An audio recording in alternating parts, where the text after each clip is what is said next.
Doctor Shyamaprasad Mukhopadhyay আজ তার ১২৫তম জন্মবার্ষিকী। পশ্চিমবঙ্গের বিভিন্ন জায়গায় তৎসহ ভারতবর্ষে তার জন্মদিন খুব ধুমধাম করে পালন করা হচ্ছে। কিন্তু ইনি কে? নামটার সঙ্গে আমরা কতটা পরিচিত?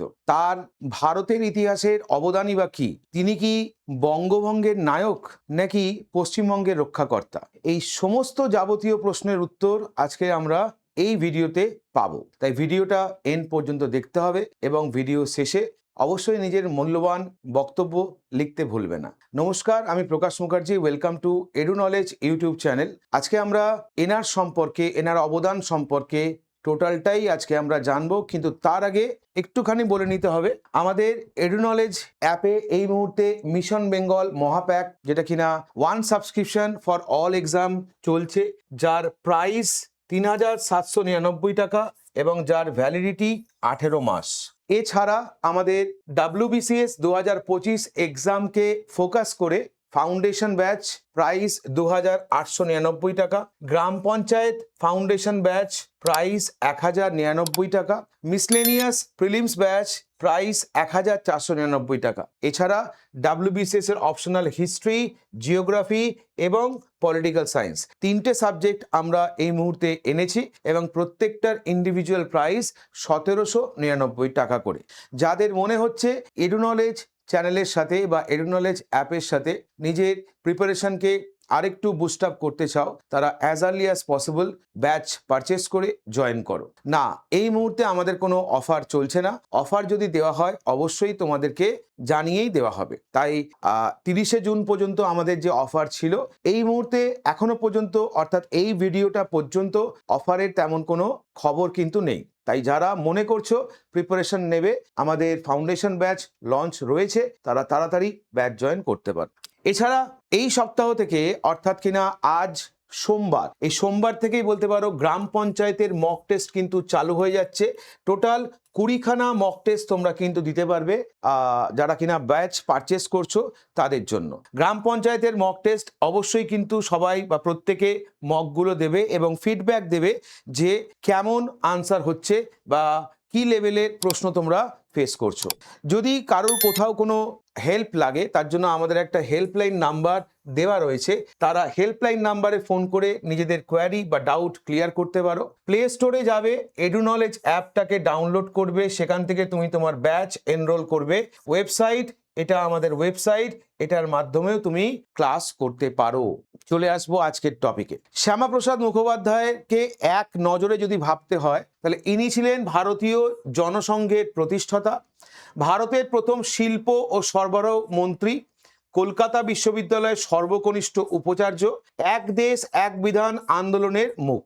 সংক্ষিপ্তভাবে তুমি যদি বলতে চাও তাহলে হচ্ছে এই পয়েন্টগুলো তোমাকে মনে রাখতে হবে। যদি ডিটেলসে তার জীবন, তার অবদান সম্পর্কে গুরুত্বপূর্ণ তথ্য আমরা জানতে চাই, তাহলে প্রথমেই তার জীবন রেখা যদি দেখি, যেখানে তার প্রাথমিক জীবন ও শিক্ষা সম্পর্কে বলা হয়েছে, যার জন্ম 6ই জুলাই 1901 কলকাতা, মৃত্যু 1953 শ্রীনগরে। বাবা শ্রী আশুতোষ মুখোপাধ্যায়, যাকে আমরা বাংলার বাঘ বলে চিনি। শিক্ষা প্রেসিডেন্সি কলেজ ও কলকাতা বিশ্ববিদ্যালয় থেকে প্রথম শ্রেণীতে স্নাতকোত্তর এবং লিঙ্কনস ইন থেকে ব্যারিস্টার। রাজনৈতিক বিবর্তনের রেসপেক্টে কংগ্রেস, প্রাথমিকভাবে হিন্দু মহাসভা 1939 থেকে 1948, ভারতীয় জনসংঘ 1951 সালে বলতে পারো প্রতিষ্ঠাতা। প্রশাসনিক ও মন্ত্রিত্বের রেসপেক্টে তিনি ছিলেন বাংলার অর্থমন্ত্রী 1941 থেকে 42, স্বাধীন ভারতের প্রথম শিল্প সরবরাহ মন্ত্রী 1947 থেকে 50। পরীক্ষার জন্য বিশেষ করে তোমাকে মনে রাখতে হবে, মাত্র 33 বছর বয়সে কলকাতা বিশ্ববিদ্যালয়ের সর্বকনিষ্ঠ উপাচার্যের দায়িত্ব গ্রহণ করেন ইনি, অর্থাৎ ডক্টর শ্যামাপ্রসাদ মুখোপাধ্যায়। সর্বকনিষ্ঠ উপাচার্য অর্থাৎ মাত্র 33 বছর বয়সে কলকাতা বিশ্ববিদ্যালয়ের উপাচার্য নিযুক্ত হন। 1934 থেকে 1938 সাল পর্যন্ত তিনি এই পদে ছিলেন। বাংলা ভাষার প্রসারে তার অবদান যদি দেখি, তার উদ্যোগেই 1937 সালে রবীন্দ্রনাথ ঠাকুর বিশ্ববিদ্যালয় সমাবর্তন অনুষ্ঠানে প্রথমবার বাংলা ভাষায় ভাষণ দেন। তিনি বিশ্ববিদ্যালয়ে ভারতীয় ইতিহাস, সংস্কৃতি ও প্রত্নতত্ত্বের জন্য প্রথম মিউজিয়াম স্থাপন করেন। তাহলে বাংলা ভাষার প্রসারের ক্ষেত্রে কি দেখতে পাচ্ছি না, 1937 সালে রবীন্দ্রনাথ ঠাকুর বিশ্ববিদ্যালয়ে সমাবর্তন অনুষ্ঠানে প্রথমবার বাংলা ভাষায় ভাষণ দেন। তিনি বিশ্ববিদ্যালয়ের ভারতীয় ইতিহাস, সংস্কৃতি ও প্রত্নতত্ত্বের জন্য প্রথম মিউজিয়ামও স্থাপন করেন। সাংবাদিকতা ও প্রকাশনার রেসপেক্টে 1922 সালে বঙ্গবাণী পত্রিকা শুরু করেন ডক্টর শ্যামাপ্রসাদ মুখোপাধ্যায় এবং ক্যাপিটাল পত্রিকায় ডিচ ছদ্মনামে লেখালেখি করতেন। অর্থাৎ এখান থেকে একটা প্রশ্ন তোমাকে মাথায় রাখতে হবে, তার ছদ্মনাম বা পেন নেমটা কি ছিল না ডিচ। ক্যাপিটাল পত্রিকায় ডিচ নামে বা ডিচ ছদ্মনামে তিনি লেখালেখি করতেন। পরবর্তীকালে দ্য ন্যাশনালিস্ট নামে নিজস্ব দৈনিক পত্রিকাও শুরু করেন। এক্সাম হাইলাইটের মধ্যে মনে রাখতে হবে 1938 সালে কলকাতা বিশ্ববিদ্যালয় তাকে সম্মানসূচক ডিলিট উপাধিতে ভূষিত করে। তাকে বাংলার রক্ষাকর্তা বলা হয়। ইতিহাস পড়লে তোমরা দেখতে পাবে। কিন্তু কেন তাকে বাংলার রক্ষাকর্তা বলা হয়? কি রক্ষা করেছেন তিনি বা রক্ষা করেছিলেন তিনি, যার জন্য তাকে এই তকমাটা দেওয়া হয়? প্রেক্ষাপট যদি আমরা বিচার করি, 1940-এর দশকে মুসলিম লীগের অধীনে হিন্দুদের দুরবস্থা চরমে পৌঁছয়। সেই সময় হোসেন সুহরাওয়ার্দী সার্বভৌম অবিভক্ত বাংলা গঠনের প্রস্তাব দেন, যা আদতে একটি মুসলিম সংখ্যাগরিষ্ঠ স্বাধীন রাষ্ট্রে পরিণত হতো। এ প্রসঙ্গে ডক্টর মুখোপাধ্যায় এই প্রস্তাবের তীব্র বিরোধিতা করেন। তিনি স্পষ্ট জানান যে একটি সার্বভৌম অবিভক্ত বাংলা কার্যত আরেকটি পাকিস্তান তৈরি করবে। তার এই বক্তব্যের ফলে রাজনৈতিক অবস্থান, তার এই দৃঢ় রাজনৈতিক অবস্থান ও প্রচারের কারণেই ভারতের মানচিত্রে পশ্চিমবঙ্গ একটি হিন্দু প্রধান রাজ্য হিসেবে আত্মপ্রকাশ করে, তা পাকিস্তানের অন্তর্ভুক্ত হওয়া থেকে রক্ষা পায়। মানে 1940-এর দশকে যদি আমরা দেখি, তাহলে মুসলিম লীগের তরফ থেকে বলতে পারো কি না সুহরাওয়ার্দী, যিনি কিনা সার্বভৌম অবিভক্ত বাংলা গঠনের প্রস্তাব দেন, যদিও সেই সময় হিন্দুদের দুরবস্থা কিনা চরমে পৌঁছেছিল। এবং যদি কিনা এই হোসেন সুহরাওয়ার্দী সার্বভৌম অবিভক্ত বাংলা এই প্রস্তাব যদি কার্যকর হতো, তাহলে এই পশ্চিমবঙ্গ আর হিন্দুদের বলতে পারো কিনা রাজ্য থাকতো না, এটা বাংলাদেশের সঙ্গে যুক্ত হয়ে অলরেডি পাকিস্তান হয়ে যেত বা পাকিস্তানেরই একটা অংশ হয়ে যেত। তাই বলতে পারো ডক্টর মুখোপাধ্যায় এর তীব্র বিরোধিতা করেন এবং স্পষ্ট জানান একটি সার্বভৌম অবিভক্ত বাংলা কার্যত আরেকটি পাকিস্তান তৈরি করবে। তার এই দৃঢ় রাজনৈতিক অবস্থান ও প্রচারের কারণেই ভারতের মানচিত্রে পশ্চিমবঙ্গ একটা হিন্দু প্রধান রাজ্য হিসেবে আত্মপ্রকাশ করে এবং তা পাকিস্তানের অন্তর্ভুক্ত হওয়া থেকে রক্ষা পায়। তোমাকে এ প্রসঙ্গে যেটা মনে রাখতে হবে, 1943 সালে ভয়াবহ বাংলার মনান্তরের সময় বেঙ্গল রিলিফ কমিটি গঠন করে তিনি লক্ষাধিক মানুষের প্রাণ বাঁচান। তাই তাকে আরেকভাবে বাংলার রক্ষাকর্তা এই তকমাটা দেওয়া হয়েছে। ভারতে শিল্প পরিকাঠামোয় তার কি ভূমিকা যদি আমরা এটা বিচার করি, জওহরলাল নেহরুর প্রথম মন্ত্রিসভায় অর্থাৎ 1947 থেকে 50 তিনি ছিলেন ভারতের প্রথম শিল্প ও সরবরাহ মন্ত্রী। তিনি দেশের অর্থনৈতিক ও শিল্প উন্নয়নের মজবুত ভিত্তি স্থাপন করেন। কিভাবে? এক, দামোদর ভ্যালি কর্পোরেশন তার আমলে হয়, অর্থাৎ বন্যা নিয়ন্ত্রণ ও বিদ্যুৎ উৎপাদনের জন্য স্বাধীন ভারতের প্রথম বহুমুখী নদী উপত্যকা প্রকল্প তার সময়ে হয়। হিন্দুস্তান এয়ারক্রাফট ফ্যাক্টরি ব্যাঙ্গালোরে অবস্থিত দেশের প্রধান বিমান নির্মাণ কেন্দ্র তার সময়। চিত্তরঞ্জন লোকোমোটিভ ভারতের প্রথম যাত্রীবাহী রেল ইঞ্জিন কারখানা এবং সিন্ধিতে ফার্টিলাইজার ফ্যাক্টরি অর্থাৎ কৃষি উন্নয়নের লক্ষ্যে এশিয়ার অন্যতম বৃহত্তম সার কারখানা তার হাত ধরেই হয়। তাহলে তিনি যে শুধুমাত্র কৃষিকার্যের দিকে ফোকাস ছিলেন বা শুধু ইন্ডাস্ট্রির দিকে ফোকাস করেছেন এরম ব্যাপার নয়, সামগ্রিকভাবে বলতে পারো তিনি ভারতবর্ষের অর্থনৈতিক ডেভেলপমেন্টের ক্ষেত্রে কিনা উল্লেখযোগ্য ভূমিকা রাখেন। এবার আমরা একটু প্রেক্ষাপট দেখব। পূর্ব পাকিস্তান, বর্তমানে যেটা বাংলাদেশ বলে পরিচিত, সেখানে হিন্দুদের উপর অকথ্য নির্যাতন ও ব্যাপক রক্তপাত শুরু হয়। সময়টা ছিল 1950 সাল, যার ফলে লক্ষ লক্ষ শরণার্থী ভারতে আসতে বাধ্য হয়।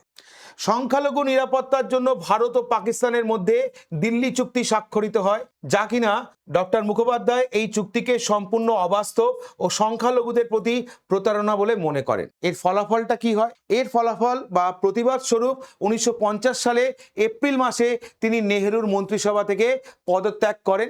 তিনি মনে করেছিলেন এই চুক্তি পূর্ব বাংলার হিন্দুদের ভাগ্যের হাতে ছেড়ে দেবে। তার মানে আমি যদি সিচুয়েশন দেখি যে তিনি মন্ত্রিত্ব যে ছেড়ে দিয়েছিলেন, এর পিছনে কারণটা কি, বা নেহেরুর মন্ত্রিসভা থেকে যে তিনি পদত্যাগ করেন এর পিছনে কারণটা কি? কারণটা হচ্ছে 1950 সালে পূর্ব পাকিস্তানে, অর্থাৎ বর্তমানে যেটা বাংলাদেশ বলে পরিচিত, সেখানে হিন্দুদের ওপর অকথ্য নির্যাতন শুরু হয় এবং বলতে পারো কি না ব্যাপক রক্তপাতও আমরা দেখতে পাই, যার ফলে লক্ষ লক্ষ শরণার্থী যারা কিনা বাংলাদেশ থেকে কিনা ভারতবর্ষে আসতে শুরু করে থ্রু ওয়েস্ট বেঙ্গল।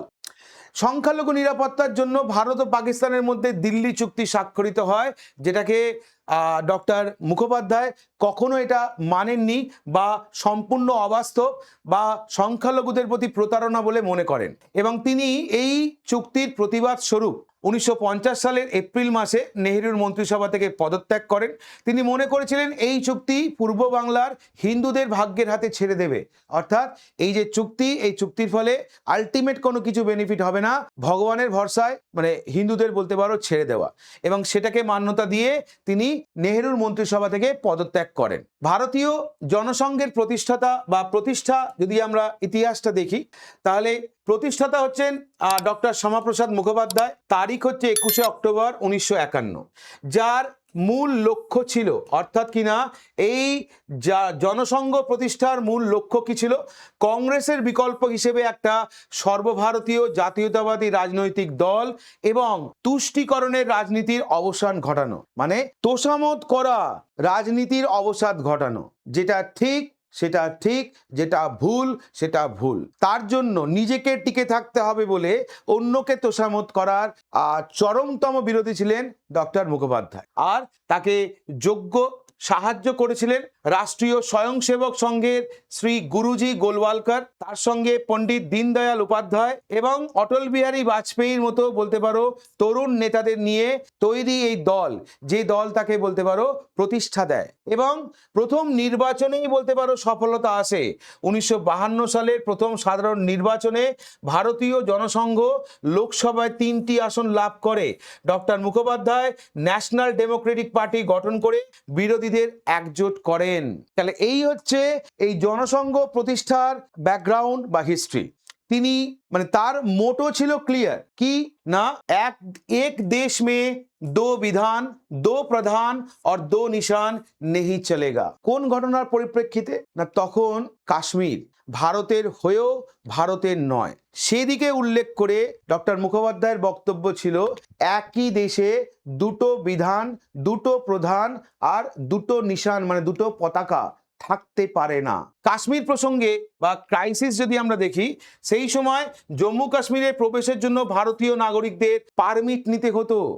রাজ্যের নিজস্ব সংবিধান, আলাদা প্রধানমন্ত্রী এবং আলাদা রাজ্য পতাকা ছিল, অর্থাৎ কাশ্মীরের ক্ষেত্রে যদি আমরা দেখি পৃথক সংবিধান ছিল, পৃথক পতাকা ছিল এবং পৃথক প্রধান ছিল। প্রধান তৎকালীন সময় কে ছিল? শেখ আবদুল্লাহ। তাকে ইস্যু করেই বলতে পারো তার এই স্টেটমেন্ট যে এক দেশ মে দো বিধান, দো প্রধান, দো নিশান নেহি চলেঙ্গা, এবং যথারীতি তিনি এ প্রসঙ্গে আন্দোলনেও নামেন। 370 ধারা সম্পূর্ণ বাতিলের দাবিতে এবং প্রজা পরিষদের আন্দোলনে সমর্থন জানিয়ে ডক্টর মুখোপাধ্যায় দেশব্যাপী সত্যাগ্রহ শুরু করেন। এটি ছিল দেশের অখণ্ডতা রক্ষার সবচেয়ে বড় আন্দোলন। এরপর তার জনপ্রিয়তা বাড়ছে, অন্যদিকে তৎকালীন পলিটিক্যাল পার্টি জনপ্রিয়তা কমছে। এমতো অবস্থায় শারীরিক অসুস্থতা থাকা সত্ত্বেও ডক্টর শ্যামাপ্রসাদ মুখোপাধ্যায় ডিসিশন নেন কি না তিনি উইদাউট পারমিট কাশ্মীরে এন্ট্রি নেবেন। 8ই মে 1953 পারমিট প্রথা অমান্য করে জম্মু কাশ্মীরের উদ্দেশ্যে ট্রেন যাত্রা শুরু। সঙ্গে ছিলেন অটল বিহারী বাজপেয়ী এবং অন্যান্য নেতারা। যাত্রা তো শুরু করলেন, কিন্তু তিনি কি শেষ পর্যন্ত সফল হয়েছিলেন? না, শেষ পর্যন্ত সফল হয়নি। তার কারণ শেখ আবদুল্লাহর পুলিশ তাকে মাঝ রাস্তায় আটকে দেয় এবং তাকে সেখান থেকে সোজা শ্রীনগর জেলে নিয়ে চলে যায়। 11ই মে 1953 রাভি নদী সেতু পার হওয়ার সময় শেখ আবদুল্লাহর পুলিশ তাকে গ্রেপ্তার করে শ্রীনগর জেলে পাঠায়। তার কিছু মাস পরেই তিনি মারা যান। হঠাৎ কিভাবে, তার সঠিক ব্যাখ্যা আজও কোথাও নেই। ঠিক যেমন নেতাজি কি করে মারা গেছেন তার তথ্য আজও ভারতীয়দের কাছে ক্লিয়ার নয়, এটাও ঠিক অনেকটা সেরকমই। বন্দি দশায় চিকিৎসাধীন অবস্থায় রহস্যজনকভাবে তার মৃত্যু হয়। তিনি ভারতের ঐক্য সংস্কৃতির প্রথম শহীদ হিসেবে পরিগণিত হন। ভালো করে দেখো, 1953 মানে অ্যারেস্ট 1953-তে, মারা যাচ্ছে 1953-তে। 11ই মে তাকে অ্যারেস্ট করা হচ্ছে, 23শে জুন তিনি মারা যাচ্ছেন। মানে হিসেব মতো ওই 1.5 মাসের কাছাকাছি তিনি জেলে ছিলেন, তারপরই হঠাৎ করে তিনি অসুস্থ হন এবং মারা যান। কিন্তু তার যে মৃত্যু রহস্য এবং তদন্তের দাবি, দুটোই বলতে পারো কিনা খারিজ করে দেয় তৎকালীন কংগ্রেস গভর্নমেন্ট, যেগুলো এখনো পর্যন্ত উত্তর নেই। কিসের? চিকিৎসায় গাফিলতির অভিযোগ রয়েছে। তার পূর্ববর্তী হার্টের সমস্যা থাকা সত্ত্বেও তাকে এমন একটা নার্সিংহোমে স্থানান্তরিত করা হয় যেখানে কোনো অক্সিজেন সিলিন্ডার ব্যবস্থা ছিল না। তাহলে আবদুল্লাহর পুলিশ কিন্তু জানতো তার হার্টের সমস্যা আছে। অ্যারেস্ট করার পরও তাকে কিন্তু এমন কোনো হসপিটাল প্রোভাইড করা হয়নি যেখানে হার্টের চিকিৎসা হতে পারে। দ্বিতীয়ত, ডক্টর মুখোপাধ্যায়ের ব্যক্তিগত চিকিৎসকের স্পষ্ট বারণ থাকা সত্ত্বেও শ্রীনগরের ডাক্তার আলী মোহাম্মদ তাকে সেপ্টোমাইসিন ইঞ্জেকশন দেন। তাহলে যেহেতু তার হার্টের সমস্যা ছিল, তাই তার পার্সোনাল ডক্টর মানে আমাদের ডক্টর মুখোপাধ্যায়ের ডাক্তারের মানে একদম স্ট্রিক্টলি বলতে পারো কিনা নিষেধ ছিল যে তিনি যেন কোনো প্রকার স্ট্রেপ্টোমাইসিন ইঞ্জেকশন না নেন। তা সত্ত্বেও তাকে সেই ইঞ্জেকশন দেওয়া হয়। কেন দেওয়া হয় তার উত্তর আজও অজানা। জয়প্রকাশ নারায়ণ, সুচেতা কৃপালিনী এবং প্রখ্যাত ব্যক্তিবর্গ নিরপেক্ষ তদন্তের দাবি জানালেও প্রধানমন্ত্রী জওহরলাল নেহরু তা সরাসরি খারিজ করে দেন। অর্থাৎ ডক্টর মুখোপাধ্যায়ের মৃত্যুতে নেহরু নীরব থেকে যায়, সঙ্গে তদন্ত প্রত্যাখ্যান করে দেয়। 1953 সালে তার এই আত্মবলিদান কাশ্মীর আন্দোলনকে ভারতের আবেগে পরিণত করে এবং একটা তীব্রতর আন্দোলন প্রতিষ্ঠা হয়। ডক্টর শ্যামাপ্রসাদ মুখোপাধ্যায়ের আত্মবলিদান অবশেষে সার্থকতা লাভ করে এক দেশ এক বিধান, যেটা কিনা আজ বাস্তব। অর্থাৎ আমরা যদি একটু পিছন দিকে যাই, তাহলে এই 1953 সালে দেখা তার স্বপ্ন বাস্তবিত হয় কবে? 2019-এ। হ্যাঁ, 2019-এ স্বপ্ন পূরণ। 5ই আগস্ট 2019 সালে ভারত সরকার সংবিধানের 370 ধারা বাতিল করে জম্মু ও কাশ্মীরকে সম্পূর্ণরূপে ভারতের মূল ভূখণ্ডে অন্তর্ভুক্ত করে। অর্থাৎ তিনি যে বলতেন এক দেশ মে দো বিধান দো প্রধান দো নিশান নেহি চলেগা, তার এই স্বপ্ন বাস্তবিত হয় 2019 সালে। 5ই আগস্ট গভর্নমেন্ট অফ ইন্ডিয়ার তরফ থেকে আর্টিকেল 370 এটা ডিলিট করা হয় এবং জম্মু কাশ্মীরকে সম্পূর্ণরূপে ভারতের মূল ভূখণ্ডে অন্তর্ভুক্ত করা হয়। এবার ডক্টর শ্যামাপ্রসাদ মুখোপাধ্যায়ের যদি আমি রাজনৈতিক বিবর্তনের রূপরেখাটা এক ঝলকে দেখতে চাই, তাহলে এক এক করে দেখো। শিক্ষাবিদ ও রাজ্য রাজনীতিতে তার অবদান তুমি যদি দেখো, তাহলে কংগ্রেস ও নির্দল প্রার্থী হিসেবে বঙ্গীয় আইনসভায় যোগদান। মূল ফোকাস এরিয়া ছিল তার শিক্ষা ব্যবস্থা ও বিশ্ববিদ্যালয়ের উন্নতি। সফলতা আসে কলকাতা বিশ্ববিদ্যালয়ের সর্বকনিষ্ঠ উপাচার্য হিসেবে। শিক্ষাবিদ থেকে পরবর্তী ক্ষেত্রে তিনি হিন্দু মহাসভা ও শিল্পমন্ত্রী হিসেবে আত্মপ্রকাশ করেন। হিন্দু মহাসভার সভাপতি এবং স্বাধীন ভারতের মন্ত্রী তিনি হন। অখণ্ড বঙ্গভঙ্গ রোধ এবং অর্থনৈতিক স্বনির্ভরতা তার মূল ফোকাস ছিল। পশ্চিমবঙ্গের জন্ম এবং ডিভিসি এবং চিত্তরঞ্জনের শিল্প পরিকাঠামো নির্মাণ তার সময়ই হয়। শিল্পমন্ত্রী থেকে তিনি হয়ে ওঠেন প্রধান বিরোধী মুখ এবং প্রতিষ্ঠা করেন জনসংঘ। ভারতীয় জনসংঘ প্রতিষ্ঠাতা ও বিরোধী দলনেতা। মূল ফোকাস এরিয়া জাতীয় সংহতি, কাশ্মীরের আন্দোলন এবং তুষ্টিকরণের রাজনীতি রোধ। সফলতা বা সাফল্য একটি শক্তিশালী জাতীয়তাবাদী রাজনৈতিক বিকল্পের ভিত্তি স্থাপন। তাহলে এই যে 3টে পর্ব তার জীবনের ক্ষেত্রে যদি আমরা দেখি, তা কিনা তাকে একধারে যেমন শিক্ষাব্রতী, প্রজ্ঞাবান প্রশাসক এবং আপোষহীন জাতীয়তাবাদী নেতায় পরিণত করে। সবশেষে সারসংক্ষেপে বলা যায়, কলকাতা বিশ্ববিদ্যালয়ে পুনর্জাগরণ, বাংলা ভাষার প্রসার ও ভারতীয় ইতিহাস ও সংস্কৃতি বিশ্বমানের চর্চা শুরু, মানে আমি শিক্ষাব্রতী হিসেবে তাকে যদি আইডেন্টিফাই করি, তাকে যদি আমি ইন্ডাস্ট্রিয়ালিস্ট বা শিল্পের রূপকার হিসেবে ভাবি, তাহলে ডিভিসি, চিত্তরঞ্জন লোকোমোটিভ, হ্যাল, সিন্ধি সারের মতো আধুনিক ভারতের মেগা প্রকল্পে ভিত্তি স্থাপনকারী তিনি। অন্যদিকে পশ্চিমবঙ্গ সৃষ্টি এবং কাশ্মীরের সম্পূর্ণ অন্তর্ভুক্তির দাবিতে 370 ধারার বিরোধিতা, আত্মস্বর্গকারী এবং প্রথম শহীদ অর্থাৎ জাতীয়তাবাদী আইকন হিসেবে যদি আমি তাকে ভাবি, তাহলে সেক্ষেত্রেও তিনি অপরিহার্য ভূমিকা পালন করেছেন। তাহলে একদিকে তাকে তুমি শিক্ষাবিদ বা শিক্ষাব্রতী বলতে পারো, অন্যদিকে তুমি তাকে শিল্পের রূপকার বলতে পারো, আবার অন্যদিকে তুমি জাতীয়তাবাদী আন্দোলনের নায়ক বা আইকন তুমি বলতে পারো। কাকে? ডক্টর শ্যামাপ্রসাদ মুখোপাধ্যায়কে। আজ 6ই জুলাই 2026 তার 125তম জন্মবার্ষিকী উদযাপন হচ্ছে সারা ভারতবর্ষ সহ পশ্চিমবঙ্গ জুড়ে।